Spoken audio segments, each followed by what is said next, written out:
Anouk Pagani, 33 ans. Donc je suis mariée et j'ai 2 enfants. Ça fait à peu près 3 ans que je cours, en tout cas. Au début, j'y allais de temps en temps et puis maintenant je vais 3 voire 4 fois par semaine. Après Super David, Anouk est donc l'héroïne de notre nouvelle série Coach. Son objectif, un premier marathon dans 4 mois, presque jour pour jour, à Barcelone. Alors mon objectif donc, pour le marathon de Barcelone, c'est déjà de le terminer et surtout de le terminer bien, c'est d'avoir du plaisir pendant toute la course. Et puis si je peux faire un chouette temps, ce serait encore mieux. C'est quoi un chouette temps? Un chouette temps, ce serait pourquoi pas descendre en dessous des moins de 4 heures. Ce qui me pousse ou ce qui m'intéresse, ce serait justement à travers entre guillemets un cadre, de continuer à avoir cette liberté que j'ai quand je cours en fait. Et puis pour moi, j'ai un peu de peine à y croire comme ça parce que c'est vrai que je suis un petit peu hors cadre, j'aime pas forcément avoir une montre, je regarde pas à quelle heure je pars ni à quelle heure je reviens.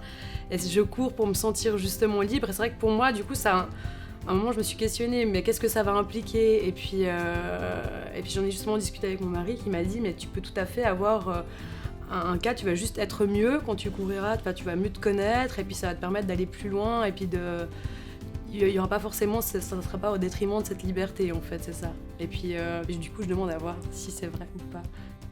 La première étape de la quête d'Anouk, c'est le fameux test d'effort que lui a préparé Fred, notre coach maison. Allez, 30 secondes.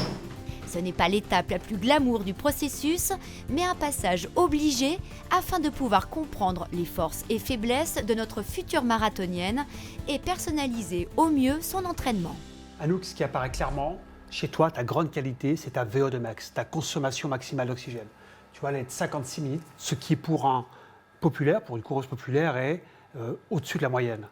Par contre, l'inconvénient de cette grande VO2 max, c'est que la vitesse qui est associée à cette consommation d'oxygène, ta VMA, elle est basse. Qu'est-ce que ça veut dire? Ça traduit le fait que le passage de l'énergie chimique à l'énergie mécanique, c'est-à-dire à ta vitesse de course, il ne se fait pas très bien. Et ça, c'est directement dépendant de ta mécanique de course, de ta technique de course, de ta force, de l'ensemble, je dirais, du système ostéomusculaire qu'on va essayer d'améliorer via des exercices que tu vas faire ici de façon régulière. D'accord. Yes. Je me sens super bien et tout. Déjà, j'ai trouvé hyper intéressant parce que j'ai pu enfin plus ou moins comprendre 2-3 mots de vocabulaire de course à pied. Du coup, c'est sympa. Je me suis rendu compte qu'en fait, effectivement, comme il l'a dit, j'avais de quoi travailler parce que j'avais un bon fond, quoi.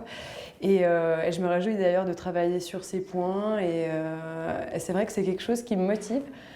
Je me suis juste posé la question à un moment donné, mais est-ce que j'aurais peut-être dû plus me donner, mais bon, j'ai bien mangé à midi et j'ai donné ce que j'avais à ce moment-là et puis je me réjouis de travailler les points faibles.